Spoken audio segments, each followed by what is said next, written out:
Oi, gente, tudo bom? Hoje vamos dar sequência ao nosso embasamento teórico desse curso de extensão sobre psicomotricidade relacional, tá bom? Vou abrir os slides para a gente acompanhar.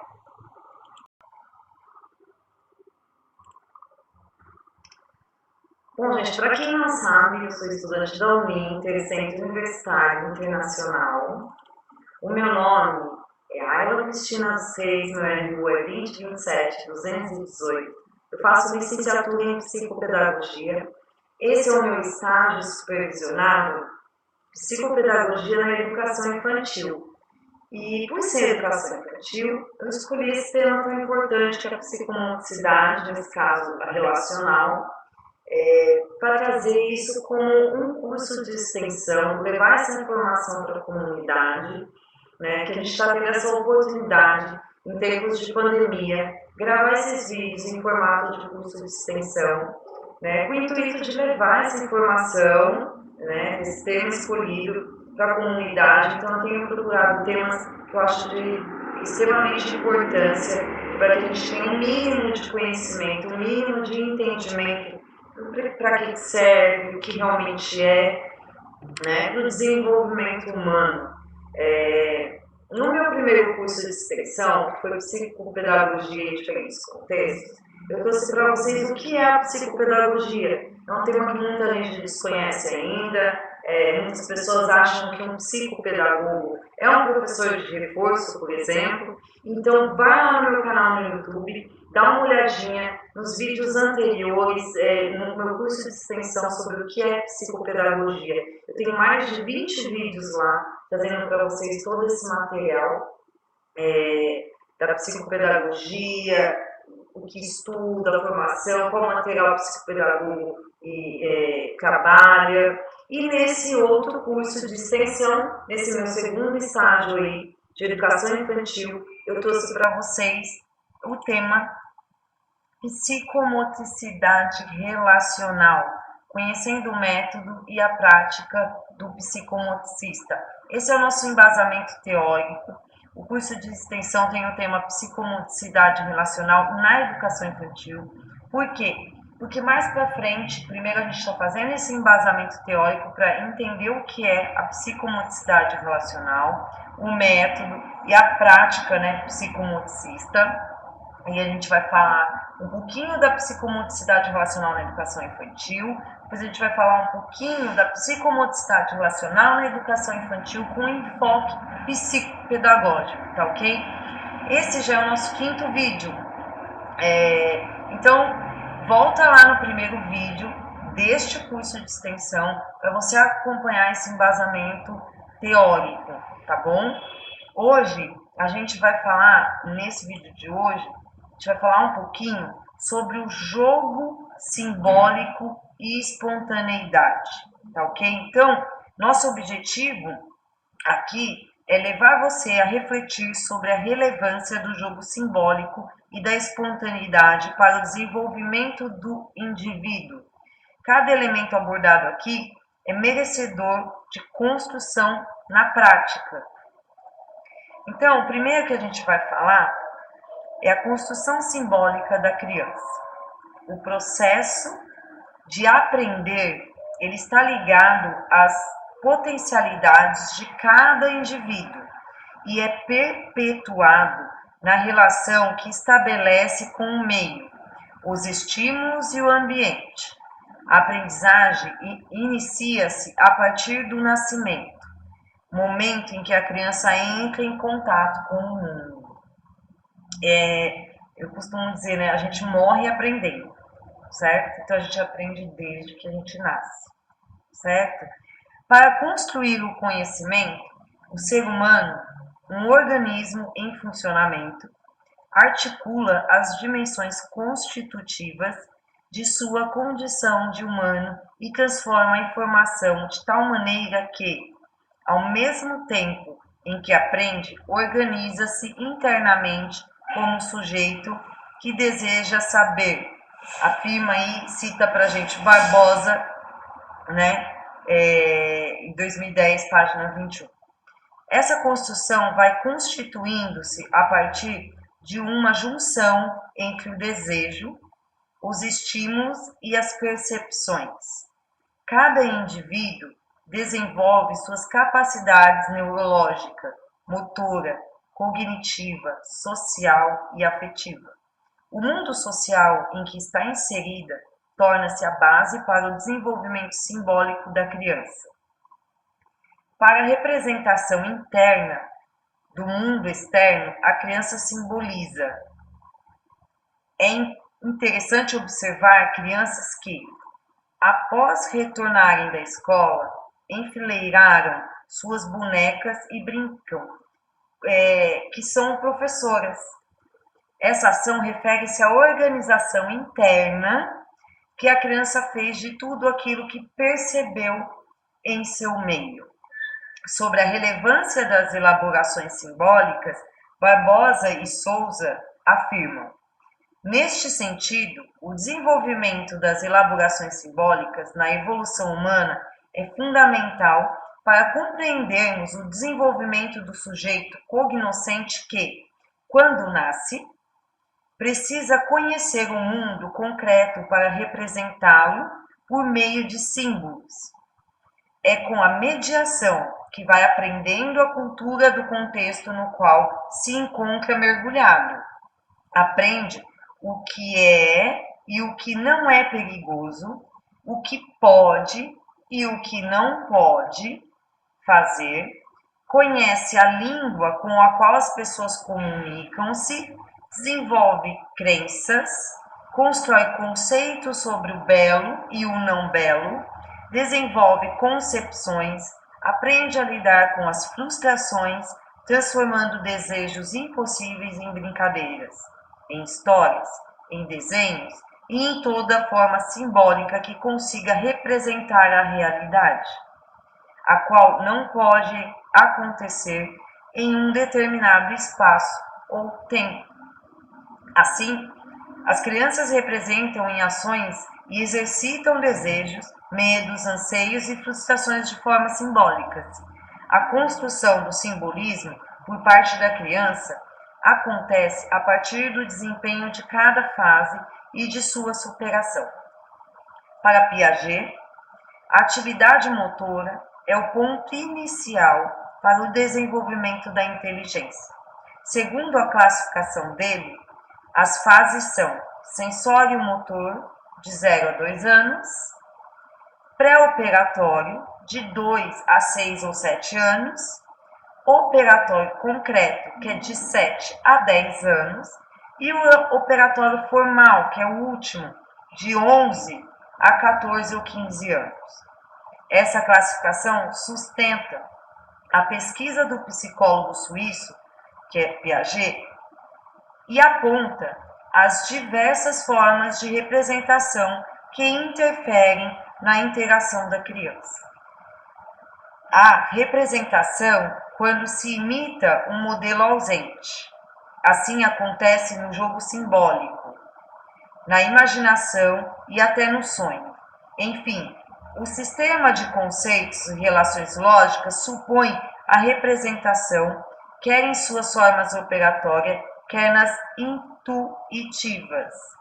O simbolismo que enfatizamos na psicomotricidade relacional é a representação que a criança traz de sua própria visão de mundo. É por meio do brincar que ocorre pelo movimento e pelas ações, que a representação da construção inconsciente ganha espaço e forma. A pesquisa de Lorca e Vega destaca que, na fase do pré-operatório, a criança dispõe do símbolo como forma de pensamento antecedendo a ação, o que permite à criança o desenvolvimento da linguagem, da imitação, do jogo simbólico e etc. Aponta também que, nessa fase, a criança dispõe de pensamento egocêntrico e necessita das relações com outros para autoafirmar-se e permitir o acesso a si. Os autores, entretanto, enfatizam a atenção de Vallon, que Vallon dispensa a psicomotricidade quando a relação com os outros e estipulam sua abrangência em 3 tipos de sensibilidade. A 1, sensibilidade profunda, que eu vou dar um exemplo. Quando dispara o coração, há indicação de grande envolvimento de sentimento pelo outro. 2, sensibilidade proprioceptiva. Exemplo, a postura, a percepção do movimento pela criança. E a terceira, a sensibilidade sensorial. O destaque justifica-se em razão da relação com o tônus muscular de que dispõe o bebê nos primeiros contatos de sua vida. Tais contatos desenvolvem a percepção do mundo por meio do outro. Assim, ressaltamos a importância do cuidado com o bebê, principalmente em sua relação tônica. A construção, que se inicia por essa percepção tônico-muscular, promove a aquisição e o amadurecimento motor e psicoafetivo da criança.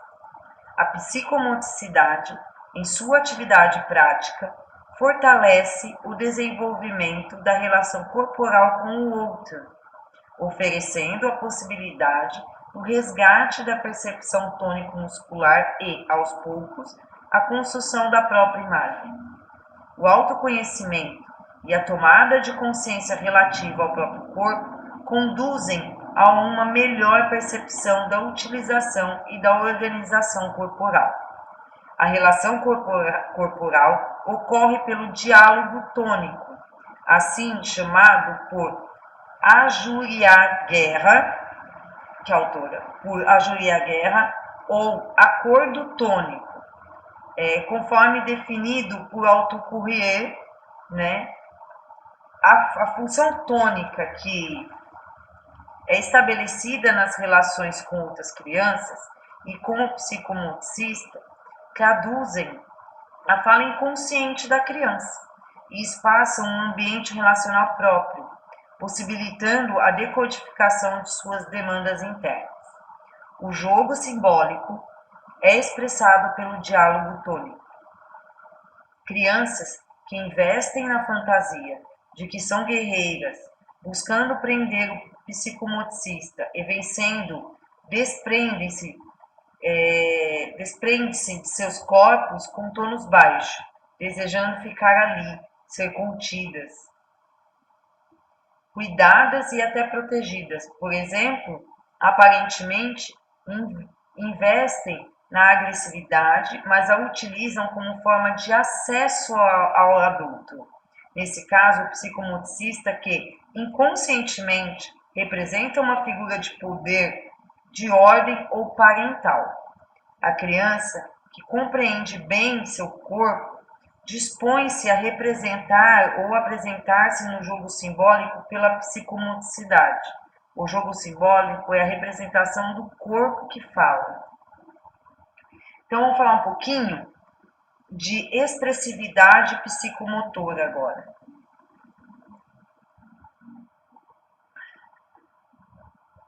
A expressividade psicomotora refere-se às possibilidades de comunicação nas relações com as outras pessoas.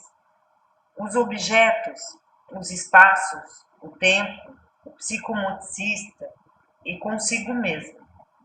Embora o assunto seja objeto de pesquisa de muitos autores, vamos nos ater aos estudos de Alcouturier e Lapierre, Lorca e Sanches, como fonte teórica para esse tema. Nas relações com as outras pessoas, quando brinca, a criança expressa por meio de suas ações como se comunica e reage. Segundo Alcouturier, é muito difícil observar a expressividade motriz de uma criança sem atribuir a ela algo de nossos sentimentos ou de nossas intenções. Entretanto, o psicomotricista deve se manter atento quanto a seus sentimentos e suportar suas demandas pessoais, a fim de não inibir a expressividade da criança nem interferir nela. Sua posição deve ser de disponibilidade. observando a distância ou a partir do diálogo tônico, identificando a possibilidade de transferência e interferência na expressividade da criança. Essa atenção é importante e pode interferir na decodificação das demandas. Na relação com os objetos, é importante atentar se a criança fixa-se em um tipo de objeto, se acumula muitos objetos, se escolhe determinadas cores, que funções aplicam a esses objetos, se o utilizam para ampliar seus movimentos ou para se proteger, e ainda com que frequência investem neles. Os objetos utilizados na prática psicomotora relacional sugerem a criatividade, pois não apresentam somente uma função. Como exemplo, é possível observar que uma criança pode brincar com a bola como se fosse uma pessoa. A criança pode simplesmente brincar de arremessar a bola ou a transformar em um bebê que cuida, nutre, protege. Com base no investimento que a criança traz no objeto, compreendem-se eventuais demandas ancoradas de maneira inconsciente, crianças que buscam apropriar-se de vários objetos acumulando-os e não executam uma ação com sentido, recolhendo-os por recolher, por exemplo, possivelmente querem chamar a atenção para si, despertar o interesse dos demais, opor-se ao grupo, ou ao psicomotricista, ou ainda afirmar seu poder diante de todos. Os objetos disponibilizados nas práticas podem oferecer rechaço ou atenção por emitirem som quando chocados contra o chão ou as paredes. O som invade a todos, provoca euforia e as crianças que o desejam executam movimentos fortes com vistas a afirmar-se diante do grupo. Já outros objetos podem favorecer a contenção e a proteção ao serem utilizados pelas crianças para excluírem-se do grupo ou protegerem-se. Dessa forma, ampliam e a manifestação de demandas regressivas ou afetivas. Podemos constatar, então, que a relação com o objeto oferece indícios da expressividade e possibilita a ampliação da decodificação por parte do psicomotricista. Assim, também ocorre com a relação que a criança estabelece com o espaço. Outro aspecto relevante relacionado à expressividade psicomotora. O setting, que é o espaço, tem como dimensão simbólica própria para cada criança. É válido observar como ela chega ao setting. Qual é o seu comportamento nesse momento? Se para na porta, demonstrando ansiedade, medo, insegurança, ou se enca e fica a percorrer todo o espaço, correndo sem sentido, como se estivesse fazendo reconhecimento do lugar. Quando brinca, ocupa todos os espaços da sala, ou prefere os cantos e as paredes. Esse comportamento pode indicar insegurança com o próprio corpo, timidez excessiva, medo, entre outros sinais ligados à falta de segurança. A exploração do espaço ou a fixação em determinado local pode revelar muito sobre a segurança dessa criança. A falta de limites muitas vezes pode ser expressa ao sair da sala sem comunicar, transgredindo as regras iniciais. Merece atenção também o nível em que a criança brinca, no chão, de forma mais regressiva, em pé ou em espaços maiores, mais altos.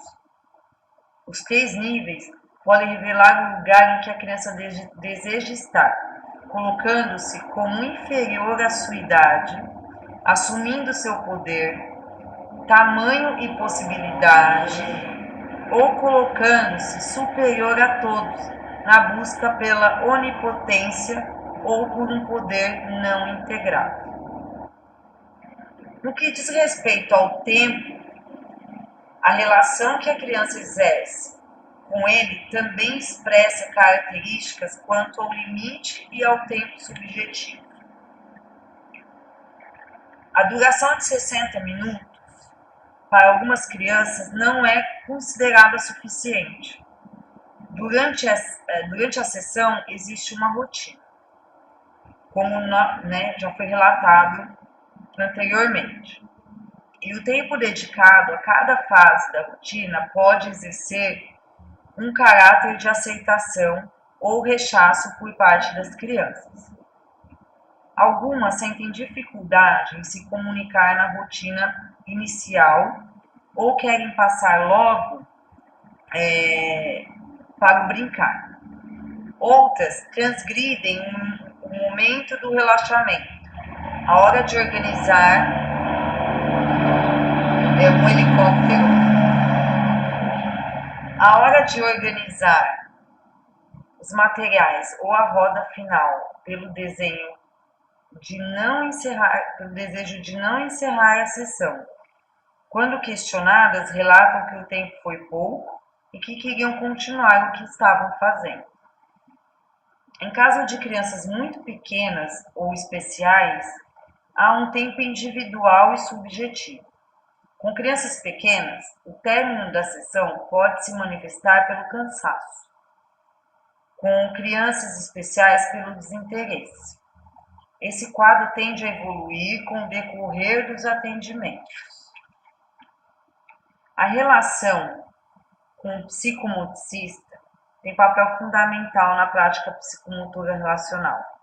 A criança ela busca o adulto de diversas formas.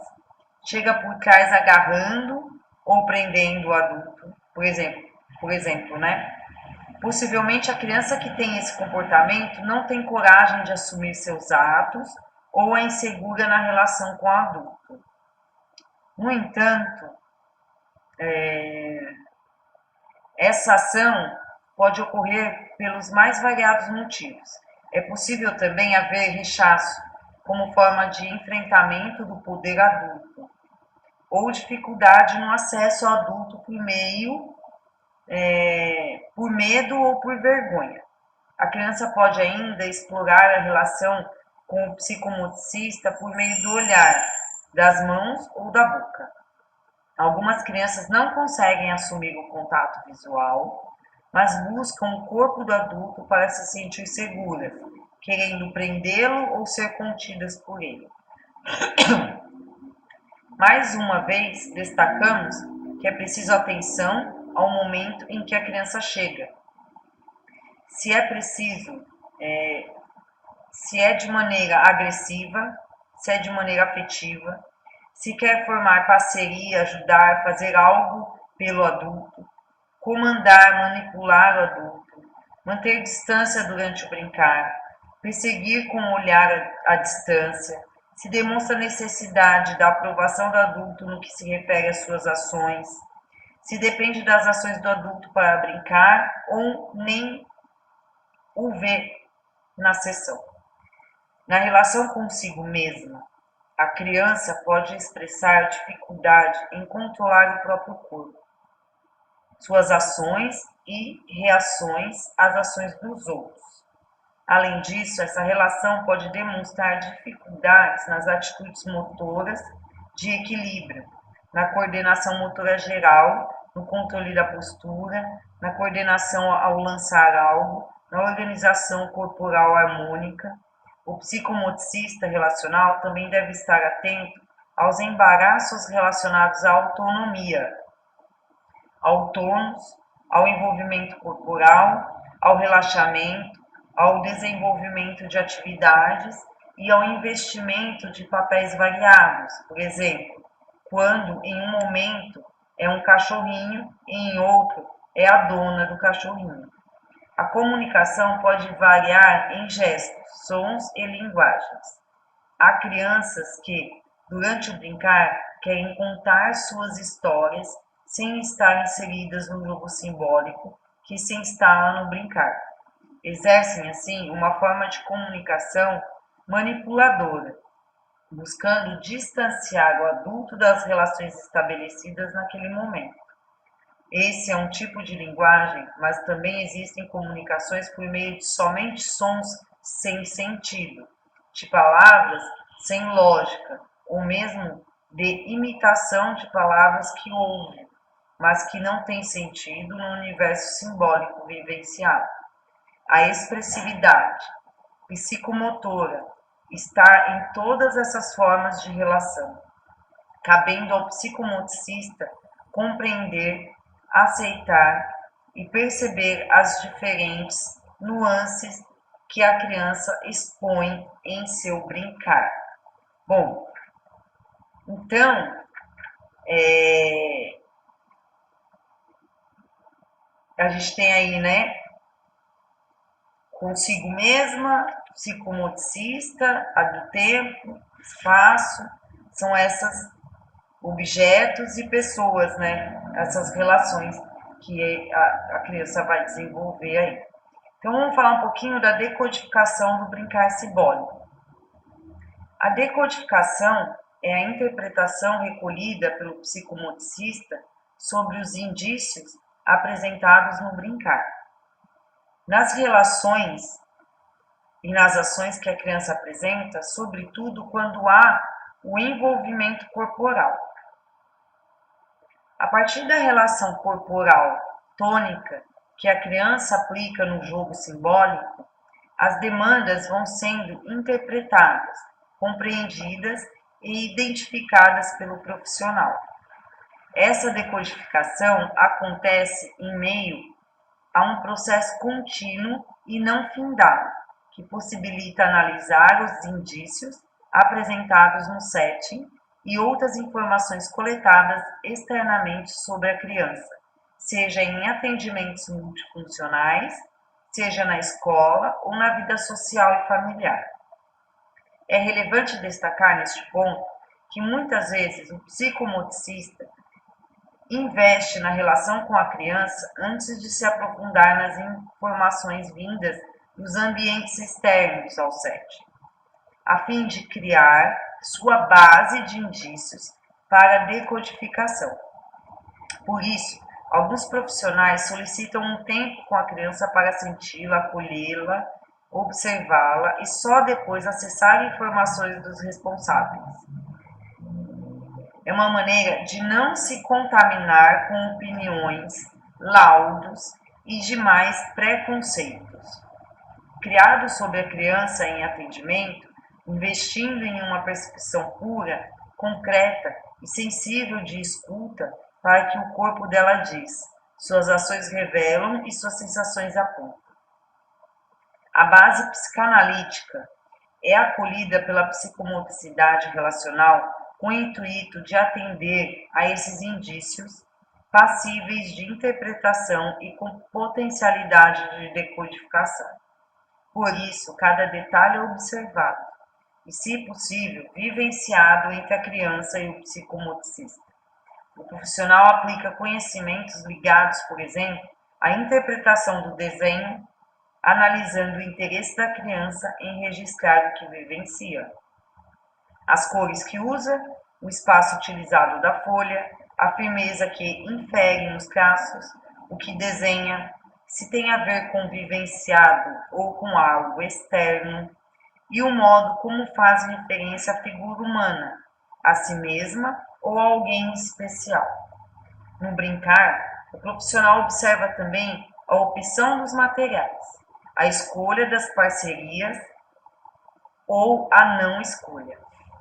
Os conteúdos que se apresentam e mais persistem, a dinâmica no set, a relação que o indivíduo estabelece com o próprio corpo ou o corpo do outro, entre outros aspectos que são notados pelo olhar, pelo tônus e pelas sensações. Os momentos simbólicos durante o brincar apontam sinais que podem ser decodificados, não pela ação isolada, mas levando em consideração o que despertou a ação. como ocorreu a ação e as demandas que a criança vem apresentando repetidamente. Nesse sentido, trazemos alguns exemplos para ilustrar ações do brincar simbólico e possibilidades interpretativas, salientando que se trata apenas de possibilidades. Ao brincar com bolas, a criança investe em projetá-las contra o corpo do psicomotricista, chamando a atenção para essa ação. Isso aponta o desejo da criança de estabelecer uma relação com o adulto, que pode ser expresso de forma agressiva caso execute um movimento com tônus alto. A criança amarra o psicomotricista com a corda e executa comandos. Nessa ação, fica evidente que a criança deseja assumir o controle sobre o adulto. A forma como ela conduz esses comandos, de maneira afetiva ou ríspida, permite interpretar as evidências. Se deseja assumir uma relação de afetividade e controle, ligada à sensação de proteção e segurança, ou se quer uma relação de poder, autoritarismo e controle ao buscar afirmar-se na forma autoritária, embutindo a agressividade. Ambas as formas indicam o desejo da criança de assumir o controle, de dominar e de domesticar o adulto, de ser reconhecida por seu poder. A criança busca um tecido para se fantasiar da mesma cor ou escolhe um mesmo formato de fantasia para o psicomotricista. Em uma sessão com tecidos, as crianças podem buscar escolhas muito próximas às escolhas do psicomotricista, o que sugere a identificação ou a procura por ele. A identificação é importante por colaborar em sua constituição como um sujeito. Em uma sessão com que são disponibilizados vários materiais, a criança recolhe uma porção de cada tipo: cordas, bolas, tecidos, bambolês e tijolos, e amontoa-os em um canto da sala. Essa atitude demonstra a necessidade de chamar a atenção para si e a falta de estrutura de organização corporal. A criança não consegue projetar sua construção, pega o material por pegar, sem algum motivo aparente de construção, e não propõe nada, fica à espera do outro. Esses casos geralmente revelam crianças inseguras e desorganizadas, que apresentam dificuldade na capacidade de abstração e sempre precisam de uma parceria. É fundamental desenvolver a autonomia com essas crianças, torná-las confiantes em suas capacidades. Algumas vezes é possível promover modelos que ajudem nessa organização. Quando as crianças estão realizando construções e faltam materiais, isso acaba gerando conflitos e disputas. Se a disputa é sadia e as crianças demonstram prazer no que fazem, o psicomotricista deve ficar atento e por perto, mas não intervir nem ser solicitado. Contudo, se as crianças apresentam dificuldade em lidar com a situação, devem ser estimuladas a resolver de alguma forma, seja unindo as construções ou dividindo, de maneira justa, os materiais de que dispõe. O psicomotricista não resolve o conflito pela criança, mas a instiga a resolver. Envolve-se no conflito, se necessário, para que haja tomada de consciência por parte da criança, levando-a a refletir sobre a melhor forma de resolver suas dificuldades e frustrações. Os exemplos apresentados, eles ilustram algumas passagens ocorridas no jogo simbólico. No entanto, a decodificação do brincar não se fecha somente no ato em si, mas com todas as atitudes anteriores e posteriores que ocorrem no setting, considerando também as intenções externas.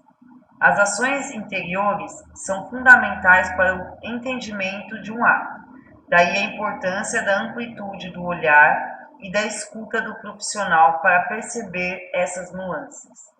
Como a criança que cria uma situação para se vitimar e em seguida investe em atitudes mais ou menos planejadas para conseguir a atenção ou a vitória em uma situação, a disponibilidade do psicomotricista repercute imensamente na possibilidade de compreender o que é dito pelo corpo, pelas ações e pelas sensações. Bom, agora a gente vai falar um pouquinho sobre o brincar espontâneo. Deixa eu ver, quase.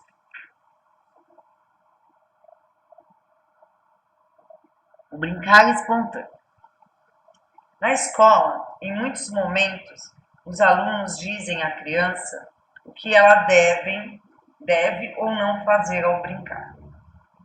Essas instruções muitas vezes restringem a criação da autonomia e da independência de criar ou de se soltar aos impulsos corporais. O brincar espontâneo das crianças e aos adultos a possibilidade de ousar, criar, expandir suas intenções conscientes e inconscientes. Para a criança que não está contaminada pela dependência de orientações, esse é um fator de liberdade e prazer. Os adultos que experimentam essa possibilidade em sua formação pessoal muitas vezes sentem dificuldade e desmotivação, deparam-se com o medo, a frustração e a ansiedade em errar. O universo do adulto, em sua maioria, está amparado pelo siga o modelo, tornando mais fácil o cumprimento de suas ações. A quebra desse paradigma requer disponibilidade pessoal, desejo de mudar, investimento na persistência e resiliência para os enfrentamentos. O resultado é a liberdade de criar, a ampliação das habilidades e o desenvolvimento integral na ressignificação da compreensão do outro.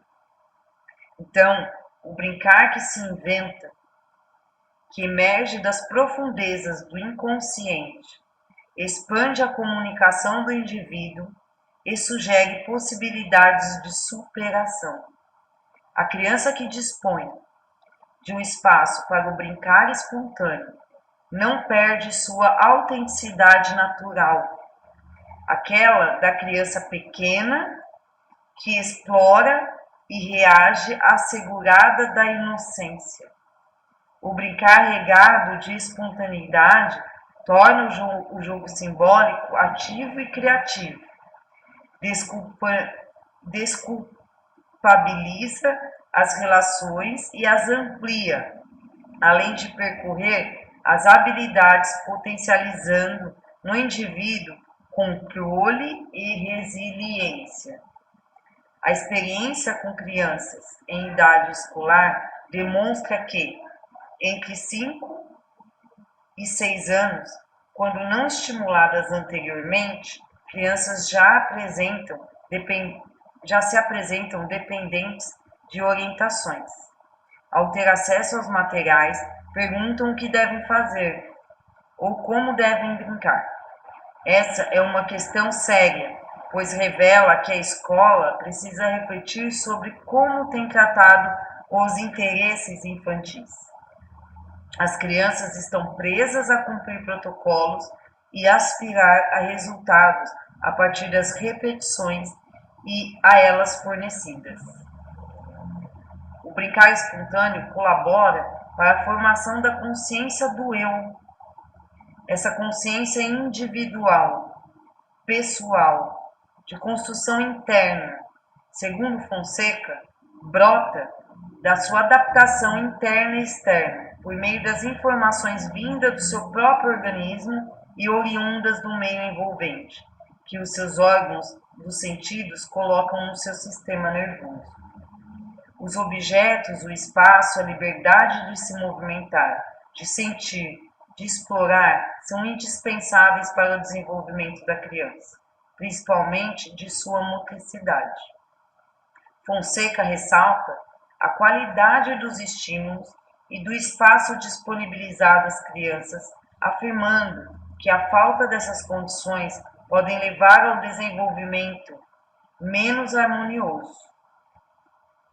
Pode-se verificar, portanto, que os problemas de atraso motor dependem, em grande escala, da cultura e da competência dos adultos que, por exemplo, insistem em esquecer as necessidades de espaço e de movimento, que são essenciais para o desenvolvimento global da criança. A restrição ou o controle excessivo dos movimentos da criança limita o seu brincar, sua criatividade e sua autenticidade. A prática psicomotora relacional enfatiza a espontaneidade do brincar, valorizando as possibilidades de movimento que a criança traz para a sessão, ajudando-a a ampliá-las a partir de seus desejos e interesses. A valorização da espontaneidade da criança amplia a relação vincular e também a autoestima, pois ela se sente aceita, ouvida e acolhida. Vamos falar um pouquinho da criatividade e espontaneidade. A criatividade tem lugar de destaque na prática psicomotora relacional. O investimento que a criança realiza no jogo simbólico faz da capacidade criativa o centro de todo o trabalho. A pesquisa realizada por Branco sobre a obra de João dos Santos revela em seus resultados a importância da criatividade no confronto entre João dos Santos e Donald Woods Winnicott, psiquiatras e psicanalistas. Sobre a origem da criatividade, Branco esclarece: a criatividade, não só do adulto, mas sobretudo a da criança, expressa-se no modo de ser, conhecer e fazer único e original. Como único e original é cada um de nós. Cobra, assim, sentido a recorrente chamada de atenção santiana para que os educadores e os professores não esqueçam que a criança, quando chega à escola, já adquiriu, no essencial, as aptidões que caracterizam o ser humano, sendo necessário aprenderem com ela o que ela já sabe, antes de lhe ensinarem, seja o que for, para que o ensino não resulte em adestramento, violência e bloqueio da sua capacidade e gosto naturais em descobrir coisas com sentido. Até me emociona. A atenção. Tem muito professor querendo alfabetizar, tem muito pai querendo alfabetizar antes das crianças brincarem. É isso que me emociona. Elas precisam brincar primeiro, para depois elas serem alfabetizadas. No tempo certo, no seu tempo. A atenção que ambos os psicanalistas dão ao início da vida ilustra a capacidade da criança de ser criativa. Também apontam o perigo de o ambiente em que está inserida, composto de pessoas que influenciam no desenvolvimento infantil, influenciar de maneira negativa a evolução dessa criatividade. Nesse sentido, salientamos a relevância da prática psicomotora relacional na escola, que potencializa esse espaço de criar por meio do jogo simbólico ou das descobertas sensoriais das crianças menores. A elaboração individual de cada criança, na relação que estabelece com o grupo, portanto, é respeitada de acordo com seus limites, suas dificuldades, suas facilidades, seu próprio ser e existir motor e relacional no grupo.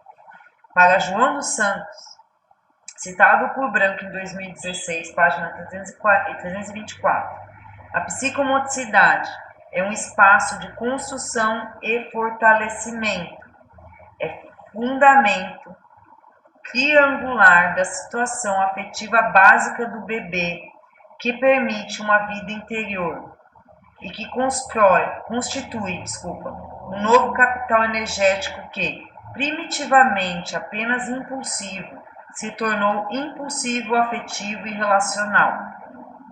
A partir de então, a psicomotricidade passa a agir de acordo com o aperfeiçoamento de movimentação e gesticulação e com o uso da palavra. Com este esteio e esboço estrutural e com este espaço organizado, vai desenvolver-se a fantasia, a vida fantasmática, e vai desenvolver-se também aquilo a que chamamos as bases matemáticas do desenvolvimento.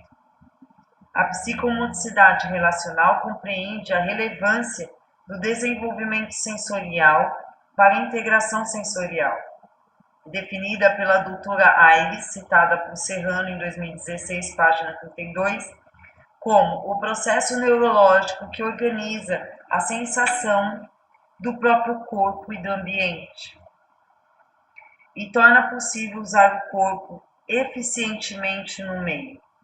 Na prática, é o envolvimento em plena liberdade de brincar espontaneamente, elaborando as próprias construções, expondo seus desejos, ampliando suas possibilidades motoras e explorando as sensações em todas as capacidades perceptivas no campo visual, sinestésico, auditivo, tátil, olfativo e gustativo. Todas as percepções, ancoradas na capacidade criativa e espontânea, ampliam as capacidades da criança, potencializando uma estimulação mais concisa e estruturada para o fortalecimento global do desenvolvimento. E assim nós encerramos o jogo simbólico e a espontaneidade. Eu vou só fazer um breve resumo desse capítulo para que não fique nada aí perdido nesse embasamento teórico sobre psicomotricidade relacional. Então, nesse capítulo, nós abordamos o jogo simbólico e a espontaneidade como base da prática psicomotora relacional. Inicialmente, definimos a construção simbólica da criança como potencialidade para o processo de desenvolvimento cognitivo, desde suas primeiras manifestações até as grandes construções. Observamos também que o brincar que facilita o jogo simbólico contribui positivamente no desenvolvimento global da criança. Nessa perspectiva, a falta de elaborações simbólicas pode sugerir dificuldades no desenvolvimento e merece atenção dos responsáveis. Destacamos os estudos de Piaget sobre a relevância, os estudos de Piaget de 1978, sobre a relevância da construção simbólica e do respeito às fases da criança. A visão de mundo da criança está diretamente relacionada às suas ações simbólicas. Assim, o interesse por personagens ou pelos papéis que assumem podem revelar seus desejos ou suas capacidades. O corpo é presente em todas as possibilidades simbólicas e também comunica. Constatamos que a relação estabelecida com o corpo, traduzida pelo diálogo tônico, revela a veracidade das ações simbólicas, proporcionando aos envolvidos um detalhamento de suas demandas mais internas. Esse detalhamento está também vinculado à expressividade psicomotora, que expressa conteúdos inconscientes, atrelando suas demandas ao brincar, agir, sentir e criar. A expressividade está vinculada à relação da criança com os objetivos do espaço, o tempo, o psicomotricista, consigo mesma e com as outras crianças.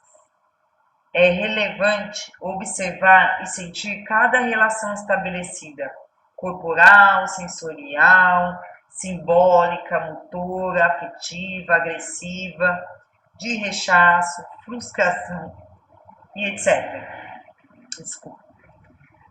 A expressividade está diretamente ligada à comunicação inconsciente da criança com o meio e revela seu real interesse ou demanda. A interpretação dessas ações e das formas em que se apresentam domina-se decodificação. Por meio dela, o psicomotricista define sua intervenção junto à criança, a qual pode ocorrer imediatamente ou posteriormente, como um planejamento do próximo encontro. Para decodificar, o psicomotricista precisa estar atento às suas próprias limitações, aos seus desejos e às suas transferências com a criança, devendo ater-se à repetição das ações e escolha e às influências do meio para chegar a conclusões e intervir. Também verificamos que, para que toda expressão seja autêntica por parte da criança, é fundamental investir no brincar espontâneo, capaz de permitir e aflorar a criatividade. A prática psicomotora relacional propicia esse espaço de liberdade do brincar espontâneo, valorizando o jogo simbólico e as explorações sensoriais, bem como potencializando a criatividade e o desenvolvimento global da criança. Então a gente encerra jogos simbólicos e espontaneidade aqui, né? Tem aí uma imagem de um jogo simbólico para vocês darem uma olhadinha, que são os desenhinhos. E aí a espontaneidade, o lúdico, né? Sei que temos um ambiente ali aberto, um ambiente em casa, né? Então é muito importante esse brincar espontâneo, lúdico, né?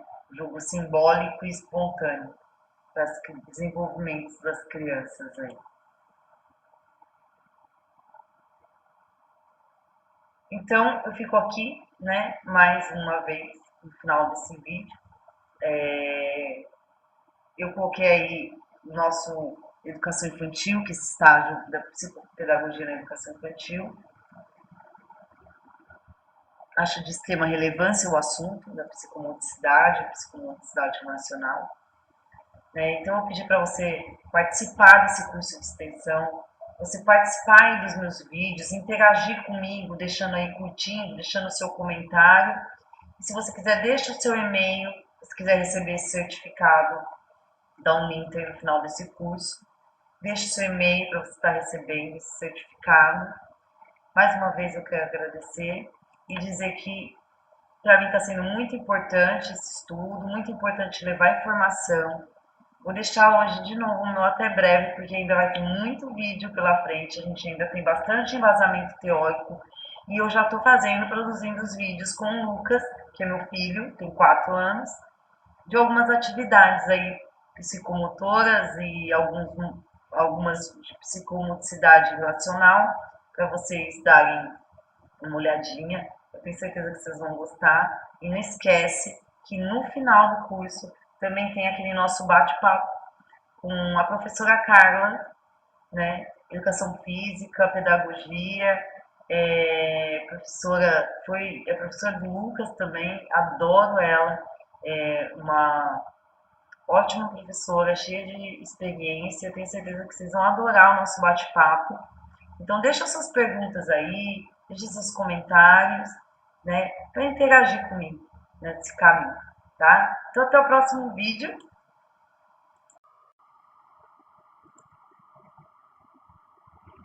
Tchau!